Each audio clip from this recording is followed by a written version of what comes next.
Okay, good. I'll just turn a little bit this way. This is a Jesuit Cossack with a beretta of a novice. They stopped wearing these in the 60s when they became more secular, quote unquote. But I lived near a Jesuit novitiate. It used to be a novitiate. It was financed by Nicholas Brady. Nicholas Brady was the head of 100 corporations, and he was richer than the Rockefellers. So those are some of the white Gentiles who are Knights of Malta that we never hear anything about, and so I intend to bring them to your attention today. The Jesuit order, Ad Majorem Dei Gloriam, that is their cry for the greater glory of God, and of course it's not the God of the Bible, it's the God that they seek to make the Pope to be the universal monarch of the world. The Pope is merely the holder of who they consider to be the risen Horus, and we shall see that the papacy is nothing more than ancient Babylonian religion perfected in Egypt. I guess I need to turn it on. Okay, that would help. J. Edgar Hoover, there's that Shriner, 33rd degree Freemason, Kennedy assassin, wonderful individual, sodomite. What did this man say about a conspiracy? Wow. The individual is handicapped by coming face to face with a conspiracy so monstrous that he cannot believe it exists. That's J. Edgar Hoover. Here is Charles Chiniquy. He was a priest who was saved, came to know the Lord, and he was the one who exposed the Jesuits in the Lincoln assassination. What did he say about a conspiracy? Rome is in constant conspiracy against the rights and liberties of man over all the world, but she is particularly so in the United States. So we see a massive papal conspiracy against what was once a white Anglo-Saxon Protestant nation, and which documents the Constitution, Bill of Rights, all sprang from the Protestant Reformation. Since the Jesuit order is counter-Reformation, it seeks to destroy everything that ever was born out of the Reformation. And by the way, I am Rodin, the Jesuit. Rodin is the key, the evil Jesuit, out of Eugene Sue's Wandering Jew. Eugene Sue's Wandering Jew was one of the major works that brought about the Second French Revolution in 1848. This is what a past Jesuit general said. Let us, I apologize for this. Is it difficult for you to read the red? You can't read it? Okay, let's turn the light down, please. Can we turn the lights down, please?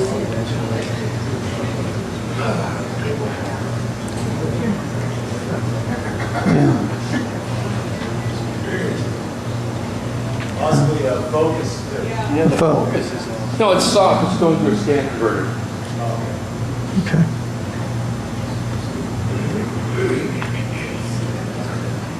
Yeah, all the way up. Still difficult?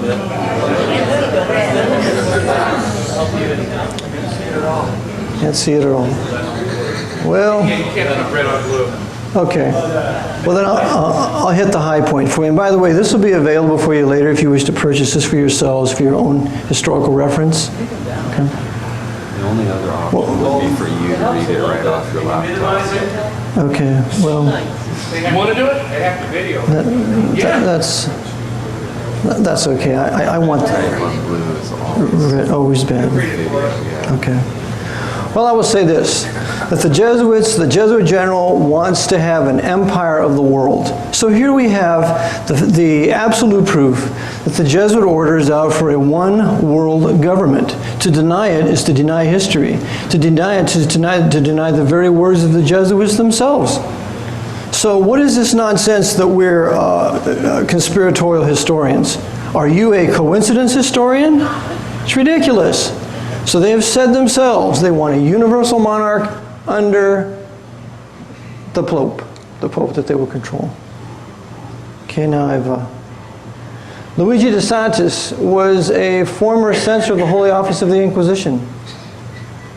Again, he said that the Jesuits want universal dominion alone. Peter Hans Kolbenbach, former Jesuit general, he retired in 2008 because you see the Jesuits are busy fomenting a huge Third World War, and they are now going to have two men to orchestrate it, Peter Hans Kolbenbach and the new Jesuit general, Adolfo Nicolas. Adolfo Nicolas is a Spaniard. He is the one in charge of the entire Far East. He will control China, Indonesia, the whole Pacific Rim, coordinate that with our two-front war that's coming for American Navy when they sink one of our aircraft carriers. We have here Benedict XVI with the former Black Pope. Openly, the Black Pope is subordinate to the White Pope, but secretly he is his master. And the White Pope will do everything that the Black Pope tells him to do, or he will pay. Again, the present-day Black Pope with the White Pope, Adolfo Nicolas with Benedict. And there he is, the rulers of evil, with the Pope himself. M.F. Cusack, she was a nun. She got saved, came to know the Lord, and she wrote the tremendous classic, The Black Pope, which I do offer with my book. And she essentially says that the Black Pope is the master of the White Pope with a show of submission by the latter, by the White Pope. The White Pope, upon the Pope being declared the infallible in 1870, the Pope was declared infallible in 1870. It's the White Pope that will lead, but the Black Pope is holding the reins. So we must always remember that the Black Pope, the Jesuit general, controls the White Pope. Whatever his policies are, remember the Vatican, the papal policy is the open policy, is the false policy. The Pope is against the war in Iraq. It's nonsense. He wants this war. His Knights of Malta caused it. The man who brought down the World Trade Center was George J. Tenet. So they have a secret but true policy, but an open but false policy, which is typical of the Roman two-headed Janus. Who is the Pope? Who is this man? Every Pope is an Antichrist. The papacy is the dynasty of these Antichrists. The final Pope will be the Antichrist. The Jesuit order has ruled every Pope since 1814. And it will rule the last and final Pope, who will be Satan's Antichrist, the universal monarch of the world. The double-headed phoenix, you see this everywhere. The double-headed phoenix symbolizes the coming man-beast who is alive, he suffers death, he arises out of the ashes of his death, and he becomes the universal monarch of the world, which we read in Revelation 13. Who can make war with the beast? He is killed, he comes back to life, and he rules the world. The whole course of human history is the coming of this man-beast to rule the world from a third rebuilt Hebrew temple in Jerusalem, and he will also rebuild Babylon, because this is the reason for this war of annihilation in Iraq.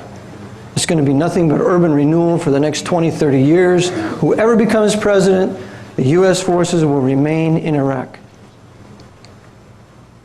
Here's Ignatius Loyola on the bottom, and this is a chart of 1640. And it's Loyola who brings to power the double-headed phoenix, the risen Pope, the man-beast. If a man consider the origin of this great ecclesiastical dominion, he will easily perceive that the papacy is none other than the ghost of the deceased Roman Empire sitting crowned on the grave thereof. The papacy is nothing more than the continuation of the Roman Empire. The Pope is the Roman Caesar. The College of Cardinals is the Roman Senate. It is still a political empire under the garb of religious clothing, like this. So as to disarm you, to make you think that we're such holy and righteous men when we're whited sepulchres. There he is. Now that's a classic picture of him. It couldn't be better. Okay, he's the Caesar, King of Kings and Lord of Lords, and by the way, that's his title. There's his throne in Rome. The light is the light of Horus, because The Pope, being the vicar of Christ, is in fact the vicar of Horus. He keeps the place of Horus until Horus arrives, who will be the coming risen Pope. And I will show you how Horus is the papal Jesus. On what meat does this our Caesar feed that he's grown so great? Who was the first Pope? How did he get his universal spiritual power, temporal power, right to deity, infallibility? Well, first of all, the first Pope, which they tell us was Peter, he was not the first Pope. Peter was a racial Jew. He was a Gentile, not a Gentile. He was the apostle to the racial Jews according to the Scriptures. He was never given the keys of the kingdom of heaven as promised by Christ. That's all future for the Davidic kingdom yet to come. Peter never went to Rome, and his tomb was discovered in 1953 in Jerusalem. Now we will start to begin with the papacy, how Roman Catholicism under the guise of Christianity began. Because true biblical Christianity is not Roman Catholicism. They're mutually exclusive. Roman Catholicism and the papacy always persecutes true Bible-believing people, as I will show you. Constantine is the founder of Roman Catholicism, just as Muhammad is the founder of Islam. He creates Roman Catholicism. Now this is a quote here I take from Tony Bushby. Now he's not a Bible believer, but he has a wonderful quote. And he shows how Constantine creates this new god for Rome. And they took a vote. And the new god's name, with Jesus and Krishna, would be Jesus Christ. So Constantine the Great creates this Jesus Christ of Romanism as the new God for Catholicism. It's not the true Lord Jesus Christ or Yeshua HaMashiach of the Scriptures. There's Constantine where he creates Christianity for the Roman Empire. Remember, he's a man of war, a man of blood.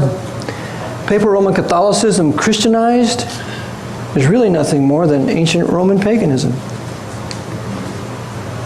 And ancient Roman paganism is nothing more than Mystery Babylon religion. And according to Hislop, and if you don't have Hislop's The Two Babylons, you should have that for your library.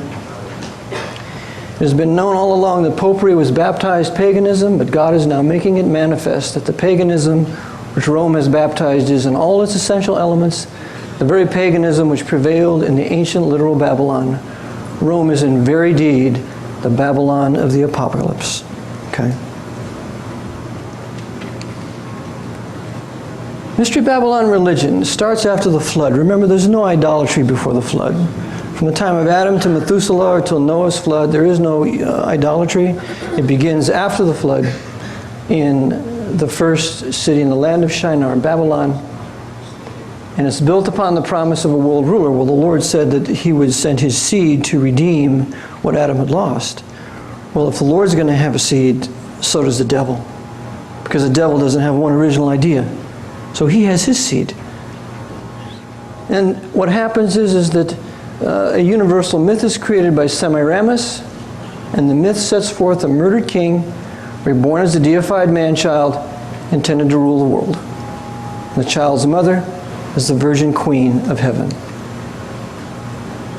There are four aspects of this. It's history, it's mythology, it's symbolism, and practice.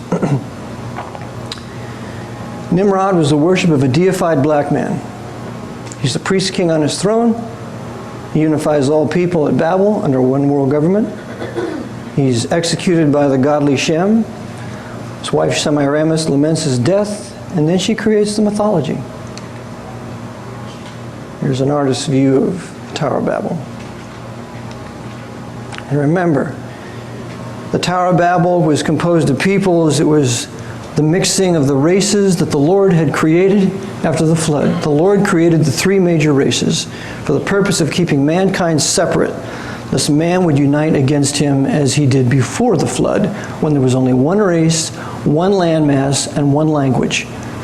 So, in Babel you have universal race mixing, and they have three things in common: commerce, sex, and war. Exactly what we have common here in the United States of America today. Mystery Babylon religion is perfected in Egypt, and you have these pyramids. Well, the farthest, represents Osiris. The middle one is Isis, and the small one is Horus. You're going to see this Isis-Horus connection everywhere. This is the middle pyramid. Isis, she brings forth the sun, the man-beast. He's half man, he's half beast. As the Roman papacy will bring forth the final pope, who will be killed, brought back to life, possessed by the devil, and be the man-beast. And this symbolism you will see everywhere. The history, we now go to the mythology. You have the pagan trinity, which is the eternal Father, divine Son, the Virgin Mother. The Virgin Mother, she's the Queen of Heaven. In Babylon, she's Semiramis and Tammuz. In Egypt, she's Isis and Horus. Greece, Maya and Hermes. Rome, Fortuna and Jupiter. And in Papal Rome is Mary and Jesus. Not the Mary and Jesus of the New Testament. You have pagan Babylon, pagan Egypt, the same mother-child worship. In Egypt, you have Nimrod, which is Osiris, Horus, which is Tammuz, and Isis, which is Semiramis. And the sign of my order will be IHS, which Ignatius Loyola put together himself. Isis, Horus, Set. Not Seb, but Set. Here we have the matrix. We have Morpheus. He is Nimrod. He is of Babylonian Nimrod. He's the black man. We have Neo. He's Horus. He's Tammuz. And we have Trinity. She's Isis, or Semiramis. This theme, the Jesuits in control of Hollywood bring out everywhere. We have the divine child Horus, father, sun god Osiris. So we have Horus is born from a divine lotus flower, and he's Osiris in death and Horus in rebirth. The Pope, as he lives today, is Osiris. When he's killed and brought back to life, he will be Horus in his rebirth. And every Pope wishes he would be killed and be brought back to life. That's why they are the vicar of Christ, or the vicar of Horus. The symbolism. We have the pagan trinity, the equilateral triangle, obelisk, all-seeing eye, the mitre hat, the satyr, the globe. In Egypt, we have King Tut's tomb. In Rome, same all-seeing eye, same paganism. Here's from a church in Paris, the all-seeing eye, long before the creation of the Bavarian Illuminati. All-seeing eye in a cathedral in Milano, Italy. The all-seeing eye in this particular picture in the Vatican, in the midst of a pyramid. And we have the snake eating its tail, the very same symbol Madame Blavatsky will use in her Theosophy Society. All Roman. Here we have a building in Spain. Inside is Horus, is the triangle. The round is the phallic symbol. The opening is vaginal. So out of the vaginal comes the Horus, the risen Pope. It's all sexual. Here we have the Judas chair of the Inquisition in a pyramid form. We have the all-seeing eye in a cathedral in Spain. Right there. We have the pyramids from the Holy Roman Emperor Charles V in Spain, and the double-headed phoenix. Because you see all the kings, all the monarchs, all the Illuminati bloodlines, they're all purposed to bring Horus, the risen Pope, to power. There's a mitre, the Bishop of London. Interesting. A hexagram, the crescent moon, and the skull from Skull and Bones. The papacy controls Orthodox Judaism. It controls Islam. It controls the bones. It controls apostate Masonic Protestantism. We control it all. Because you see, before we could implement our world government, we have to control all the religions. We've got them, including Orthodoxy. Here is on a Jesuit reduction in Paraguay. And they build this building with an obelisk form. We have the 3 rows of stones. We have the cross symbolizing Horus on the top of the pyramid. And then we have the pyramid here. Just like we have the pyramid here at Dachau. Just like we have the pyramid here at Auschwitz. It tells you who did it. We did it. We ran Auschwitz. We just carried out our Jesuit oath. And it was not just Jews. It was Polish nationalists. It was anybody. And the first ones to go to Auschwitz were Czech Protestants. All-Seeing Eye, cathedral in Belgium. All-Seeing Eye, again in the same cathedral in Sunburst. All talking of Horus. The Jesuit order, we are the foundation to bring Horus to power. We are the foundation to bring the risen Pope to power. And again, this is a vaginal symbol. Out of Mother Church comes forth Horus. This is on the cathedral in St. John's, Cathedral of the Immaculate Conception in New Brunswick. You have a pyramid with an all-seeing eye and the tetragrammaton of Orthodox Judaism. You see, we control the Babylonian Talmud. And the doctrines of the Babylonian Talmud are almost identical to our canon law. And we did this to create universal hatred for the Jews. We hate the Jews. We want them all to be annihilated. Because you see, they rival our right to claim the world, to rule the world. And it will be either the Jewish Yeshua HaMashiach that will rule the world, or it will be our risen Pope who will rule the world. One or the other. This is a coin out of Germany, 1616, with the all-seeing eye, IHS, German ducat. Here we have the Jesuits in Switzerland with the all-seeing eye. All-seeing eye above the compass and square, and the G stands for Jesu, the church, our Jesuit order in Rome. Aleister Crowley, that lovely man, he was one of ours, advocated our doctrines. Here we have all-seeing eye above the throne of the Romanovs in the Kremlin.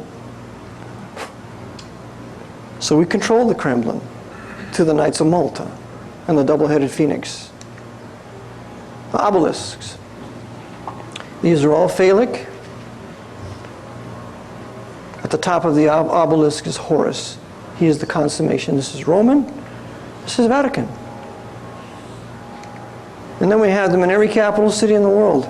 You know, what we really need is a feminist movement to call for the destruction of the Washington Monument. You know, that's what we need. Okay, here's Ones, the Babylonian fish god. Nimrod returns from the world of the dead as Tammuz. Well, look at this. Does that ring a bell? It's the Pope's mitre. The Pope is Ones, returning from the dead. And there he's waving to his friend Dagon. There, how you doing? The mitre, the risen Pope. This is the horn-hoofed Baphomet God-man that you will find in the Vatican treasury. Why would the Vatican have such an abomination as this? Because this is the end of what they're here for. You see, Satan has used the papacy to bring forth his final risen Pope, his seed. And by the way, the papacy couldn't care less about the Catholic people. Do you know that? Do you realize we kill Catholics all the time? Do you realize how many Roman Catholic Vietnamese we killed? You realize how many Bavarian Roman Catholics we killed? About 250,000 in Munich when we firebombed Munich, World War II, using FDR and Churchill. Because you see, the Bavarian Roman Catholics hated the temporal power of the Pope and his infallibility, and they would not budge. The priest von Dahlinger would take on anybody in the papacy to debate this. What did the Pope do to him? He defrocked him, and he excommunicated him. And so as a result, we had to get rid of all those liberal Roman Catholics in Munich. There's Baphomet, symbolizing the final risen Pope. And these are the Knights Templars, which are today high-level Freemasons. Clutching a globe, the Persian sun god, just like the Pope today, clutching a globe. Lastly, it's practice. The papacy is a work salvation religion. The biblical religion, the Bible-based faith, is that there is nothing we can do to be justified before God except truly believe on the Lord Jesus Christ, and thou shalt be saved. Salvation is by grace through faith, and not of yourselves. It's a gift of God, not of works, lest any man should boast. Papacy is all works. You must do this, you must do that, you must go to have all the sacraments. And by the way, Ignatius Loyola never had last rites. He knew it was a joke. Christmas, Yule Day, Child's Day. The slain Nimrod brought back to life. We're going to cut down that tree. We're going to bring the tree back into the house. We're going to decorate it. We're going to put a star on top. All looking forward to the risen Pope. The myth of Hiram Abiff in Freemasonry.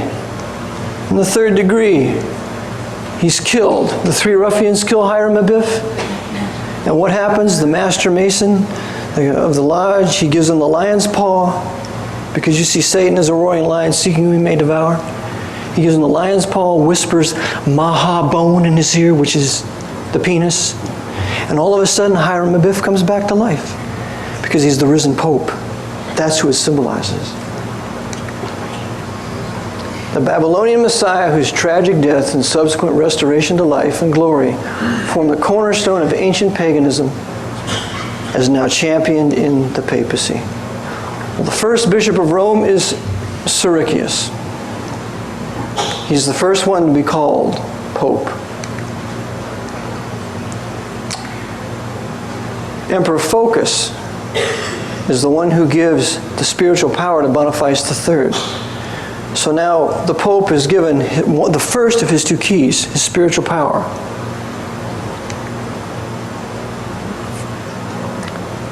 One of the popes, Gregory I, said anybody who is called universal bishop is the forerunner of Antichrist. Phocas, again, gives this power to Boniface III. He has universal spiritual power. The edifice to this universal spiritual power is this monument in Rome, put in 608. It's a monument to Phocas. So the conclusion is the spiritual power of the Pope never came from Christ or God or the Bible. It came from Phocas, a murderer, an emperor of Byzantium or Constantinople. Well, now we have the creation of Islam. Muhammad was the creation of the papacy. Because as we shall see, Islam is the greatest sword of the church that has ever been created. The doctrines are identical. The crescent holds the host. Islam holds the papacy. The crescent holds the virgin and child. There's Mussolini. He was presented the sword of Islam, hailed as protector of Islam. And what does he do? He attacks the black Ethiopian country of Ethiopia. He kills 700,000 black non-Roman Catholic Christians. And by the way, there's a nice little Ethiopian gal that works in the restaurant down here, so you have to visit her. She works in the sports bar. It's the Grand Mufti of Jerusalem with Adolf Hitler, working together during the crusade of World War II. And during World War II, as I cover in my book, Hitler, Franco, Mussolini, Stalin, FDR, Churchill all worked together.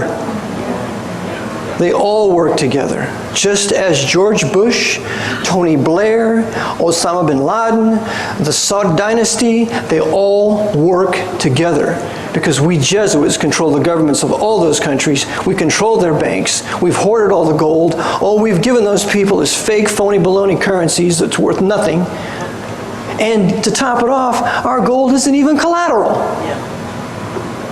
And the gold all in North America is in the Federal Reserve Bank in New York City, which our Knights of Malta run.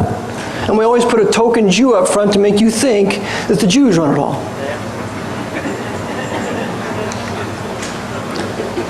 Here is Hajj Min al-Husseini with SS. And here's another SS officer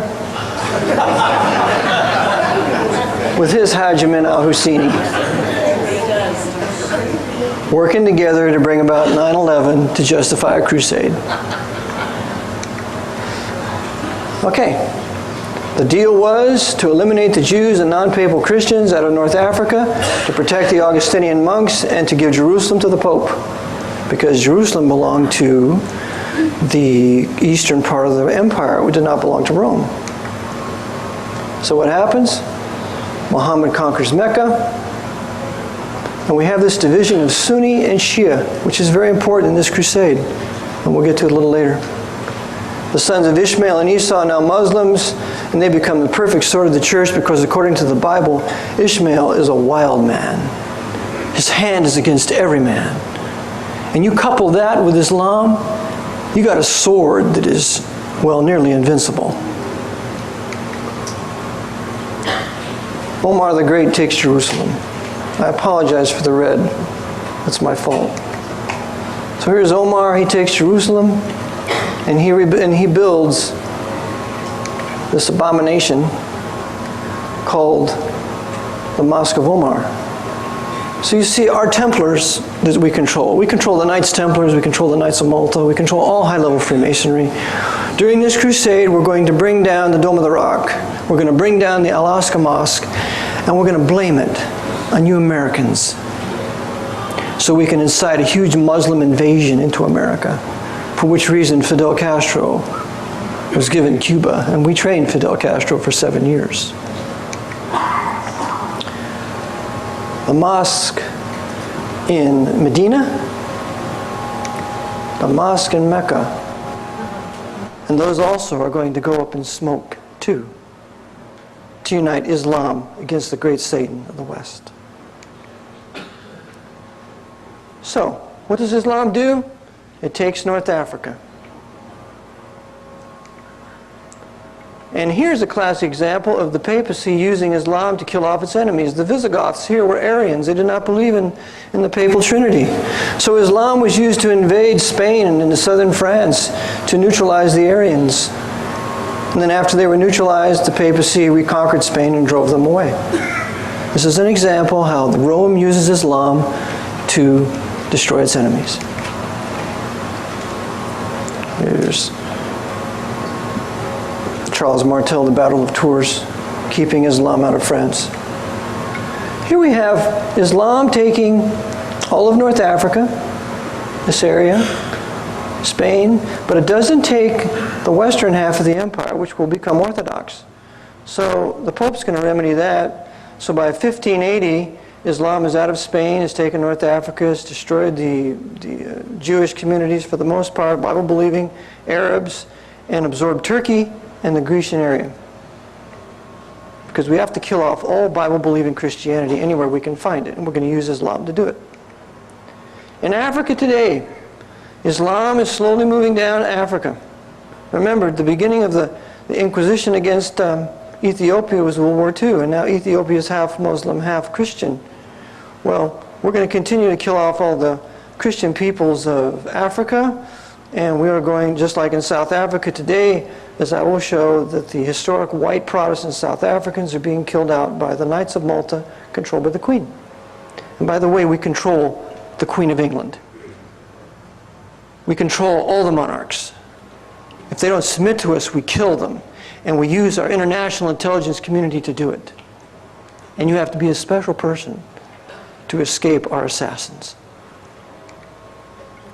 Here's the war today. This is all Sunni, Sunni, Sunni, Sunni. But look at the Shia. They first invaded Afghanistan, then Iraq. The Shia have to be dealt with because you see the Shia, the leadership of the Shia is regarded as infallible and divine, whereas the leadership of the Sunni is regarded not as infallible and divine. And there can only be one man who's infallible and divine on the face of the earth, and that's the Pope. That's our Pope. So therefore we have to eliminate the Shia because they're raining on our parade. And so you can know that there will be an invasion into Iran. And there's the Pope kissing the Quran. Now why wouldn't he? Islam has been his greatest servant. Pope Stephen III is now given temporal power, 156 years after spiritual power. And now the Pope has the two keys. He's given the temporal power by Pepin. Universal temporal power comes from Pepin, not from the Bible. So now let's just take a look and see how temporal power and spiritual power works. We order you in the name of religion to invade his states, burn his cities, and massacre his people. You see, we Jesuits control the wars. We decide who we're going to kill. We decide which peoples are our enemies, and we have various tools to do it. All the while, we look holy and righteous. Here's the two keys: temporal power, spiritual power, triple crown, Lord of heaven, Lord of earth, Lord of hell. And what is said to the Pope when he is coronated? Take thou the tiara adorned with the triple crown, and know that thou art the father of princes and kings, and art the governor of the world. The Pope is the governor of the world. That's why he kisses the ground when he arrives. John Paul kissed the ground when he came here, but Benedict XVI didn't do it because there were too many of us who knew what that meant. This is on the cathedral in St. John's. The two keys, temporal and spiritual power, enforced by the sword. The First Amendment to our Constitution removed the sword so that these two keys could not be enforced. But we've overcome that because you see, we Jesuits at Georgetown wrote the Patriot Act, and that removes the sword. Here is Charlemagne, the first emperor of the Romans, the one who is the father of the Holy Roman Empire. And what does he seek to do? Unite Europe under the Pope.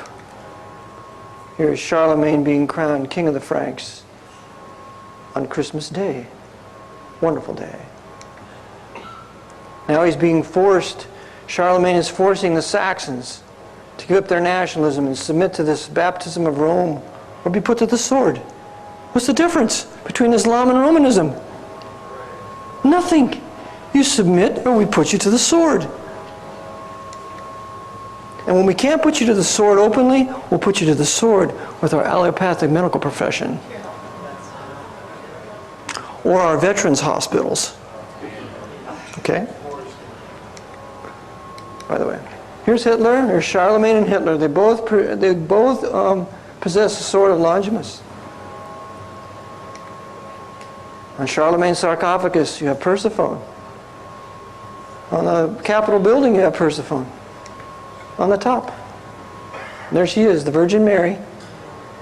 And the White House is named after Jesuit Andrew White. And you see, in 1868, we lost America. We lost the historic white Anglo-Saxon Protestant Baptist Calvinist limited Federal Republic of America. And what was created in its place was 14th Amendment, Holy Roman, corporate fascist American Empire. The Pope's Holy Roman American Empire of the West. And every president since Andrew Johnson has been a Charlemagne. This is the capital of Pennsylvania in Harrisburg, fashioned after the Vatican.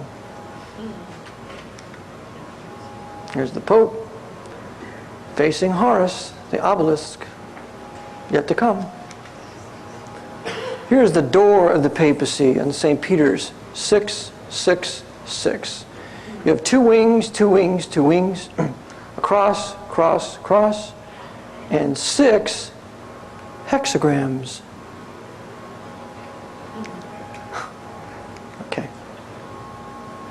You have Johnson, Theodore Roosevelt with James Cardinal Gibbons, who was Roosevelt's master, and John Paul II, who was Bush's master. We have a major thing happening in 1054. We have the Great Schism with the creation of the Orthodox Church, who refuses to accept the Pope's temporal power. Therefore, we are going to make war on orthodoxy. We have Hildebrand, also called Hellbrand. He is the first example of wielding absolute spiritual and temporal power. He was the greatest genius of his age. What happens? We have then later Jerusalem is taken from Islam by the First Crusade, and the Sovereign Military Order of Malta is created. A few other orders we get are the Templars, and then we're going to get the Teutonic Knights. The Teutonic Knights are important because you see this is going to be the revival of the Teutonic Knights called the SS. The SS with the Teutonic Knights. Here we have Peter the Hermit preaching the Pope's crusade. Take Jerusalem from the infidel Turkish Saracens. Knights of Malta. And the Knights of Malta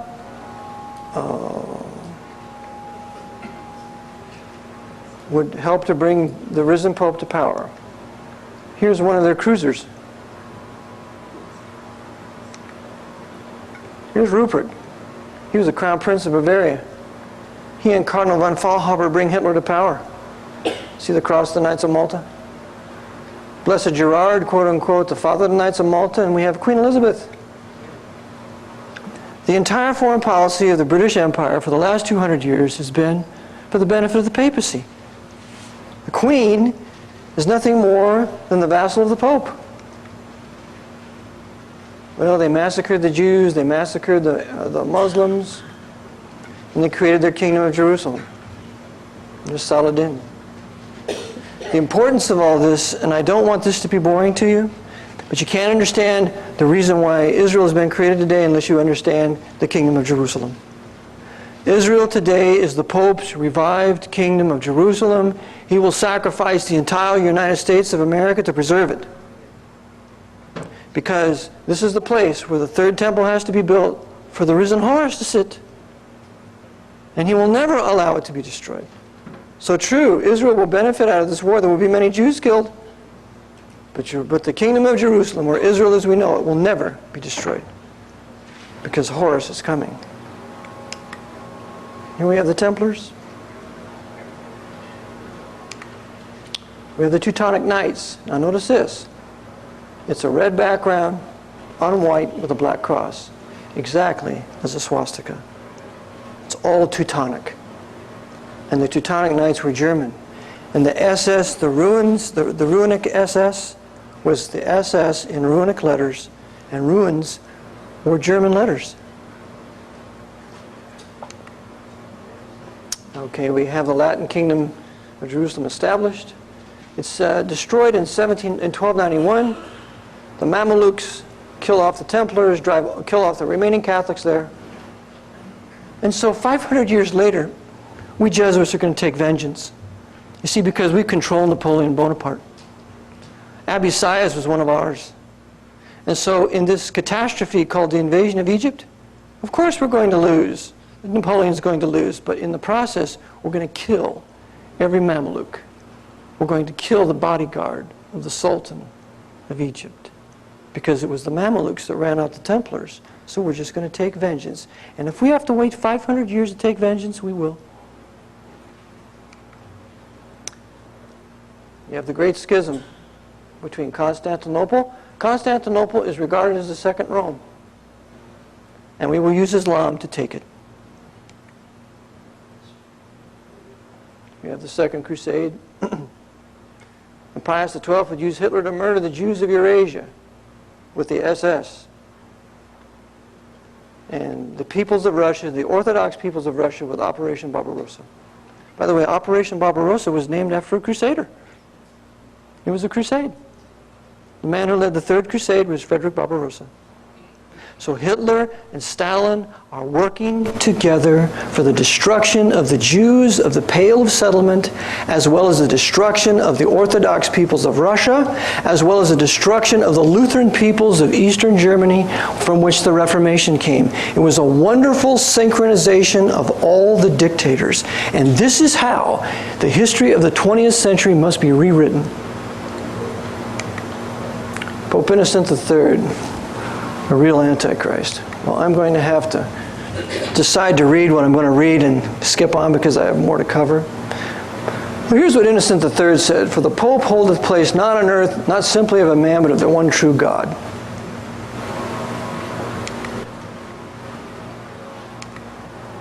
And now we have the killing of the Albigenses. They murdered them all. Now the Fourth Crusade and the Bolshevik Revolution will take the third Moscow. See, we Jesuits ran the Bolshevik Revolution. And we used front Jews for it. We love to blame the Jews for what we do. Pope Boniface VIII, what did he say? "I have the authority of the King of Kings. I am all in all, so that God himself and I, the Vicar of God, have but one consistory. And I am able to do almost all that God can do. What therefore can you make of me but God?" And George Bush waits upon him hand and foot, the little lapdog that he is. George Bush does just what we want him to do. If he doesn't, we will remove him. He said, "I am Caesar, I am emperor." The Pope considers himself Caesar and emperor. Here's Pius IX, killer of Lincoln. "I am sovereign. I claim to be the sovereign judge on earth and the director of the conscience of men, of the peasant that tills the field, the prince that sits on his throne, the household that lives in the shade of privacy, and the legislature that makes the laws for kingdoms.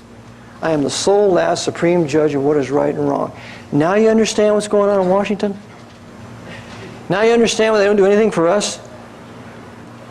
Oh, pardon me, they do everything for us. What did Pope Leo XIII say? "We hold upon this earth the place of God Almighty."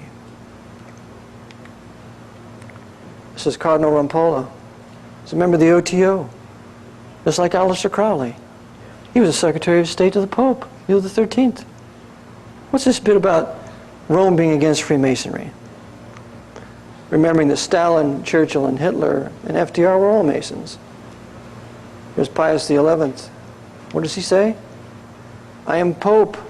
I am King over all. I am God on earth. When I speak, my word is the word of God, and you are to remember this as long as you live." What does that do for your national sovereignty? Can you govern your own country with someone like this interfering? Now the Inquisition. The dogs of the Lord. This is St. Dominic. Thomas Aquinas. There's a park named after Thomas Aquinas nearby here. It's no murder to kill a heretic. I was taught in Bible college that he was one of the few who had the light during the Dark Ages. That shows you all these Bible colleges, for the most part, are controlled by the Jesuits. You'll never hear a word about it. The International Intelligence Community, which then was the Inquisition, which is now the International Intelligence Community. Remembering that the CIA, the Mossad, the FBI, the SVR, the FSB, BND, they all work together. Here's the banner of the Inquisition. Outfits. The crosses the condemned would carry. A castle with all the implements of torture. This is Bavaria. This is the castle of the Wittelsbachs, of Rupert, that he gave to the Gestapo to carry out all their tortures, their Inquisition in Bavaria. And just so that we would eliminate all the evidence, we had FDR bomb it in World War II. Because if the American GIs would have went in there, they would have found all the evidence. This is Lubyanka. We ran the Lubyanka. We tortured more people than you could imagine. And we trained our Jesuits there. We trained an American Jesuit there. His name was Walter Sisek. Solzhenitsyn tells you of what they did.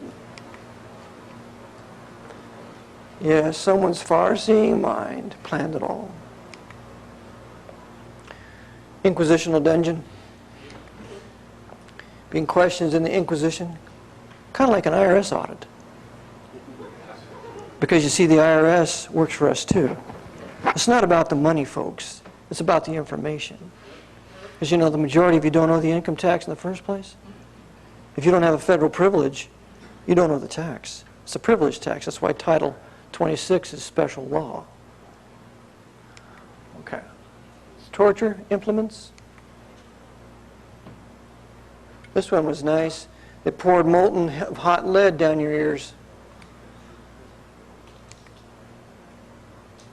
This is interesting. They had this thing about the craze about the purity of blood, so if they would find anybody with any Jewish blood or Moorish blood, they would be condemned by the Inquisition. Sound familiar? That's why Hitler's SS was, again, an Inquisition. Torture implements. It's a quote with regard, I must skip. And here are the ovens at Auschwitz. Like I said, the first ones to go to Auschwitz were Czech Protestants. Here's the SS, the long black line in Bavaria. They're marching. It's in a movie I found. It's not a very good picture, but the Jesuits also have their long black line. We have our long black line. We march 3 abreast. The SS did the same thing because it was modeled after the Jesuit order. Okay? More torture. Hitler with Rom, who would later be replaced by Himmler. There's Hitler at the particular Church of Our Lady that was built upon a Jewish synagogue that had been destroyed in a pogrom in the 1300s. Perfect place to take a picture. There's the man who brought Hitler to power, Michael Cardinal von Faulhaber. Notice the pyramids. Michael Cardinal von Faulhaber would ordain to the priesthood a man that we all know today, Pope Benedict XVI. Pope Benedict XVI knows all about the Nazi Third Reich through Cardinal von Faulhaber. Now we Jesuits running Russia, we're going to put out the truth. We're going to show how the Pope controls the Nazis, but because it's communist propaganda, it's not true. And the Jesuits, we Jesuits can have our hue and cry against communism, while all the while we secretly run it.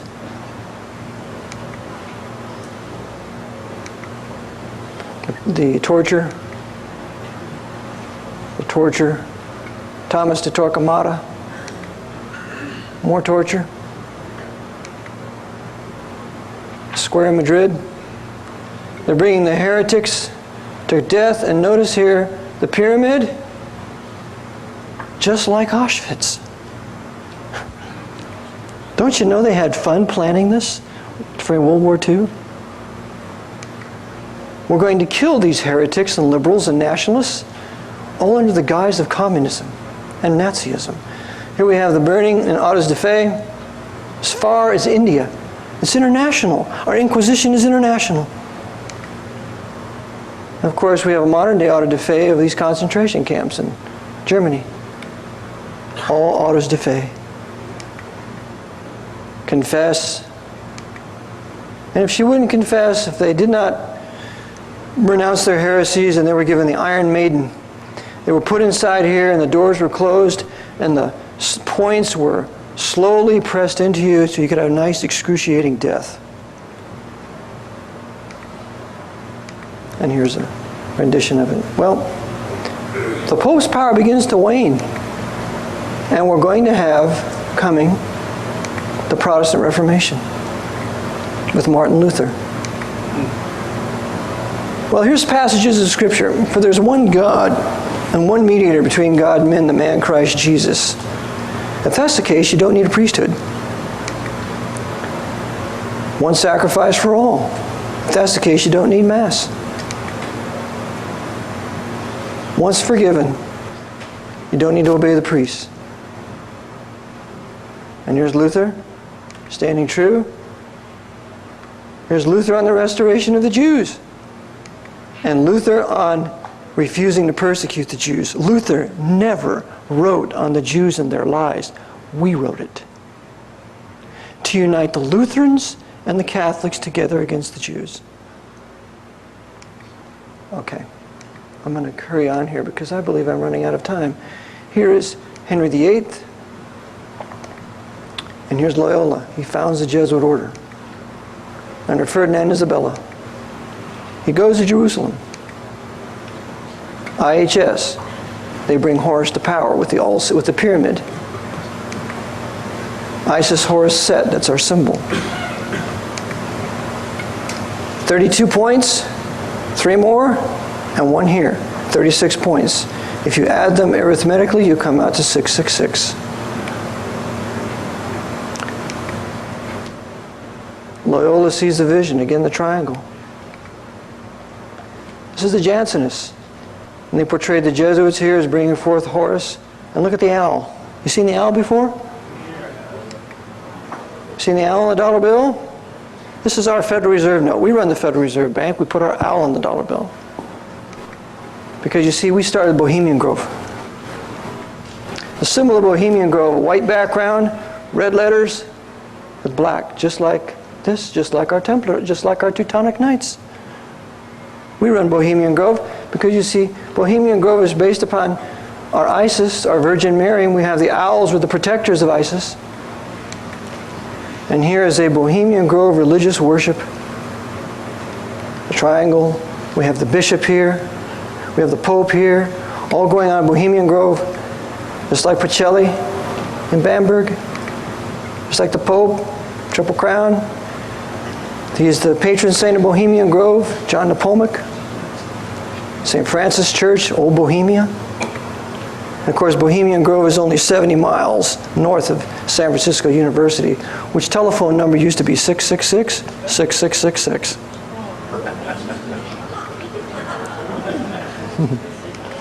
Okay. Loyola sees the vision, spiritual exercises. I will believe that white that I see as black, and the hierarchy church so defines it. This is JFK. Hey, we're at the looking glass here, people. White is black, and black is white. Remember when he says that in JFK? All Loyola. Well, Loyola is chartered. We're called upon to win all nations, all the kingdoms of the world. I leave you the world. Not all Jesuits know of this. Only the ones at the top. So the Jesuits, our concern was to take Jerusalem from the Muslims. We did this with Allenby. And of course the Sultan of Ottoman Empire worked with us because he was a brother Freemason. And then we allowed them to kill we had them kill the Orthodox Armenian people, 1,000,005 of them, because they're heretics. We established the Latin Kingdom of Jerusalem in 1948. We used our Masonic Jewish Labor Zionists to do so. In fact, we have a Nazi coin and a Labor Zionist coin. They all work together. Stalin, Truman, Masons immediately recognized Israel upon its creation. And we will assign the hexagram to be the sign of the nation of Israel, our revived Kingdom of Jerusalem. Cardinal Bia will work with this. Cardinal Bia was a very powerful Jesuit. The ADL is our control. We control the ADL. ADL works with the FBI. Again, hexagram, St. Patrick's Cathedral. Hexagram in another cathedral. Hexagram for the Merovingian bloodline. Juan Carlos, the real controller of the Kingdom of Jerusalem, Knight of Malta, Jesuit trained. Here we have Louis Mortimer Bloomfield with Ben Gurion. Kennedy assassin. Angleton with Ben Gurion, working together for the establishment of the Masonic Kingdom of Jerusalem, and this is in Eilat. Well, we create higher level Freemasonry, we wed Jesuits with Masonry. We create the justification for our new kingdom of Jerusalem with Ribera. And we Jesuits, we study the temple because we're going to rebuild the third temple. And it looks something like this. After this crusade, we will be able to rebuild it. Jesuit Edmund Walsh with Dirty Harry Truman. And what does FDR do? He recognizes USSR, and Truman recognizes Israel in the presence of Jesuit Edmund Walsh. Without the U.S., there is no USSR. Here, we have the Jesuits in total control of the Vatican. And any pope that disobeys, well, he's history. We have the Inquisition, the Pope, the Black Pope, and the Grand Inquisitor. We have King George III. He was our stooge, because you see at his wedding, he displayed our IHS. We have controlled the British Empire since King George III. We have controlled the American Empire since we assassinated Lincoln. Here's Stonyhurst. Stonyhurst is where we control England.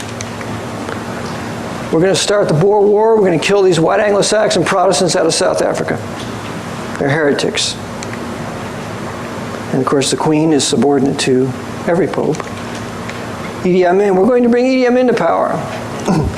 And Idi Amin is going to kill 250,000 Anglican black Christians.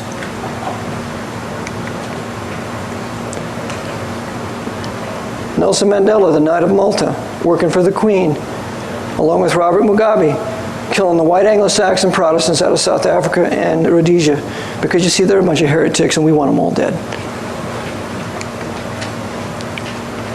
The Knights of Malta, the new Knight of Malta here is Festing. This is the man that killed Lincoln, Jesuit priest Bernardine F. Wiggett. So when you see the new movie with Nicolas Cage, just remember he's not going to mention Bernardine F. Wiggett. Here's Taft, the bonesman, in church in St. Patrick's Cathedral. The papacy controlling warning that would be controlled, well, now it's controlled completely. The Jesuits taking over the White House, Capitol, destroying our public schools, because you see our public schools used to have the Bible in them. And we should teach about the Inquisition, but we can't have that now. And here are the gangsters that took it over by 1901. And there's James Cardinal Gibbons, the first American Pope. Georgetown. And now the assassins of Kennedy. Spellman, McGinley, the head Jesuit at Fordham. Cardinal Cook, FBI agent Frank Sturgis submitted a 22-page written confession to him as to what happened in Dallas that day. Interesting, we've never seen it. Knight of Malta, Bishop of Fort Worth, and his boy, who saw the head wounds. Why didn't he ever tell us about the head wounds of Kennedy? Here's the funeral. Teddy, Jacqueline, Bobby, Cardinal Cushing, J. Peter Grace, head of W.R. Grace, director of the FBI, assistant. Henry Luce and his wife bought the Zapruder film. And this is right before the assassination of Waldorf Astoria. Alexander Haig, he was a part of the assassination. And his brother, who's a Jesuit, Francis Haig, who's sitting right here. Interesting, Alexander doesn't say anything about his brother. David Ferry, who was a Jesuit novice, just like me. And here's Earl Warren, head Mason, 33rd degree. Now look at a couple of Klansmen, doesn't it? Of course, Klan comes out of Freemasonry. Skull and Bones, the Bundy brothers. Jesuit Dan Lyons. Lindy Boggs. Jesuit priest O'Hare, he's a CFR presider. Avery Dulles, he's behind 9/11 and the Kennedy assassination. Vernon Walters. Martin Lucifer King. We're going to use him in the civil rights agitation, not for the benefit of any black man. Because the one who was going to benefit the black man was Malcolm X. We're going to kill Malcolm X. And we're going to use King because, you see, he's nothing but our boy before the Pope, along with Ralph Abernathy. There's Condoleezza Rice at Georgetown. Georgetown hosts all the CFR. Here's the head of Georgetown. So now we have communism. Sir Thomas More is the author of Communism. They perfect communism on their Paraguayan reductions. And we're going to use a Jew to make it look like it's Jewish. And we're going to tutor him in the British Museum. And by the way, Marx called for the death of every Jew. The fact that the Jews have become so strong as to endanger the life of the world causes to disclose their organization, their purpose, that as a stench might awaken the workers of the world to fight and eliminate this cancer. Marx wanted the destruction of every racial Jew. There's Stalin. Stalin is trained by priests. Jesuit Walsh in Russia, 1922, stabilizing the Bolsheviks. And there's the master, Lutochowski. Walsh at Georgetown. What does he do? He effects the readmission of a Jesuit order in 22, the adoption of the Jesuit Gregorian calendar in 23, FDR's recognition of USSR in 33, Henry Ford's aid to USSR in 33, and $11 billion lend-lease to Stalin. Without America, there is no Soviet Russia, and the one behind it is Jesuit Edmund Walsh. Averell Harriman, Bonesman Knight of Malta, signs lend-lease. Harry Hopkins, our boy. He lived in the White House with FDR without a title. Bonesman, Harriman, Hopkins. Hopkins, Harriman. They're Yalta, Potsdam, all the agreements. Now this is the priest, who's an American Assumptionist priest, who from 34 to 45 will be the man who runs the Kremlin, and who, through Paskevitchev, will tell Stalin what to do. This is the priest, right here. There he is with Wendell Willkie. Walter Ciszek. He was the great Jesuit inquisitor. Thank you. He was the great Jesuit inquisitor for 20 years in the Gulag. This is when he was brought back in 63. He looks pretty good, doesn't he? He wasn't suffering. He was a killer. He murdered more people than any Jesuit of the 20th century. And for that, Lutochowski will anoint his grave. And I just happened to be there that day. By accident, by providence of God, pulled up and saw them there. Well, Islam, you have the Battle of Lepanto. And it's interesting that the invasion of Afghanistan would be on the same day that the Battle of Lepanto began. You see, our Knights of Malta started the crusade against Islam on the same day. All right, we're going to defeat the Ottoman Empire, and the other thing we're going to do is we're going to rebuild Babylon. The beginnings of the rebuilding of Babylon is Dubai. We're moving all your wealth out of here to Dubai. That's why we're charging the gas prices that we are. We're removing all your wealth out of here to Dubai in the beginning of the rebuilding of Babylon. And we took control of Saudi Arabia because this is Sir John Philby. He would control King Saud. 1933, you have the richest commercial prize in the history of the planet, and Knights of Malta, Felix Larkin and John McCone would oversee this. The Knights of Malta run Saudi. And there he is, Georgie. St. Patrick's Cathedral, the palace of the American Empire. And IHS in its ceiling that the Jesuits run St. Patrick's. And here's George J. Tenet getting the Presidential Medal of Freedom for bringing down the World Trade Center, for attacking the Pentagon, and for creating Cardinal Egan's crusade, which I'm sure he'll be rewarded for. We have Joseph Schmitz, head of Blackwater. He was in the Pentagon, he was inspector, and because he refused to investigate Blackwater, he resigned. And so now his Knights of Malta, who run Blackwater, can carry on their mass murdering crusade in Iraq. It's all a papal crusade. Here's Prescott Bush Jr., Knight of Malta, Georgie, high-level 33rd degree Freemason, father, bonesman and Nazi, and Jeb, 4th degree Knight of Columbus. So all the secret societies are subject to this man. We control him. There's George with the Knights, head of the Knights of Malta, Andrew Bertie in 91, in the White House. Yes. Now we have a wonderful crusade, my Bertie. Yes, and that evil U.S. Constitution is finally going to fall. And I will pick up where John Paul left off, for the greater glory of the sun god Horus. And thus the ultimate master, the ultimate skull and bonesman is the Pope. Brought to power by us, our Jesuits.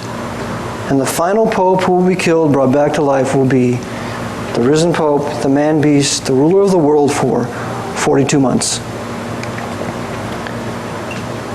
The Jesuits, we Jesuits hate the Bible. We don't want you to read it. So whatever you do, to guarantee us victory, don't read the Bible anymore. And I'm not talking about church. I'm talking about the Reformation Bible, the AV 1611. Don't read it, because you see, that breaks our power. When you start to implement its maxims, we can't stand against it. And the Reformation is evidence of it. So just keep it out of your public schools. Don't read it. Don't have it in your house. And we will control your government, and there will be nothing you can do about it. Because you see, our master is the devil. Well, in conclusion, I want to mention a few things that we can do. The first thing is getting this off. We need to read the Bible, folks. The Bible is the book whereby God will speak to you and He will reveal to you His Son, the Lord Jesus Christ, who died for our sins according to the Scriptures, was buried and rose again according to the Scriptures, and is coming back. And this Son of God here is not the Horus over here. All right? When you're saved, you will now have the power, the Spirit of God residing in you, to resist the devil, to resist this Jesuit international empire that's being built. And the Lord will enable you to do, among other things, begin to restore your nation. White nations can be white. Black nations can be black. Those who wish to mix, they can have their nations. But it's time people had a choice as to who they wish to live around, and that we should stop being forcefully miscegenated, forcefully mixed in our nations, because we, the Jesuits, I won't say that anymore, the Jesuits have sought to destroy all national identity. You have to have a national identity, a common history, a common race, a common language, if you're going to have a nation. And to destroy the nations, they have mixed them all. So it's time that we got back to our national sovereignty. We need national sovereignty. There's a nice Polish lady I met here, and the Jesuits hated the Polish nationalists. That's why they shot 15,000 of them in the back of the head at the Katyn massacre using the NKVD. And by the way, the Gestapo and the NKVD worked together for the division and partition of Poland to kill off all of its manhood. We cannot stand nationalists, or the Jesuits can't stand nationalists. I'm getting in my head. So nationalism must be restored. I advocate that the state of Pennsylvania, where I live, secede. And that in Pennsylvania, we can have a white Protestant area, we can have a white Catholic area, we can have a black nation. Because there are black men who do not want to live around white people. And if I was one of them, I'd be the same. And it's the same way with white people. It's the same way with Oriental people. They want to be around their own people, have their own nation. Malcolm X was a great preacher of black nationalism. He's one of the men, one of the only two blacks that I extol in my book. It's the same way it should be for us white men. We should be nationalists. We want to have our own country. The same way with the Jews. They should have their own country. There's 22 Arab nations around. Why can't they have their own country? We need our own nations. We need our own identity. Second of all, we need the Bible in our home. Third of all, we need true patriots. A patriot is someone who will never sacrifice his principle for the benefit of his country. To have true patriotism, you have to have real money. If you have fake money and easy credit, the Jesuits can buy you. You have to have gold and silver coin or currency that's redeemable and such, and that you have to work for. And so when you have real money, you can sustain true nationalism. We have to have, then once we federate into our nations, once we break up this American empire, once we disassociate from Rome on the Potomac, and we establish our own nations within this empire, then we can confederate together and trade with one another for our benefit. And people have a choice where they want to live. And then we can have true nationalism. And then we can see real prosperity. And what do you think is going to happen in Europe when we do that here? The Holy Roman Empire being built in Europe is going to want to die. Because the Germans are going to say, we want to be German. I don't want to use the euro. The Brits the same way. Instead of having 200 countries, we should have 2,000 of them. 2,000 different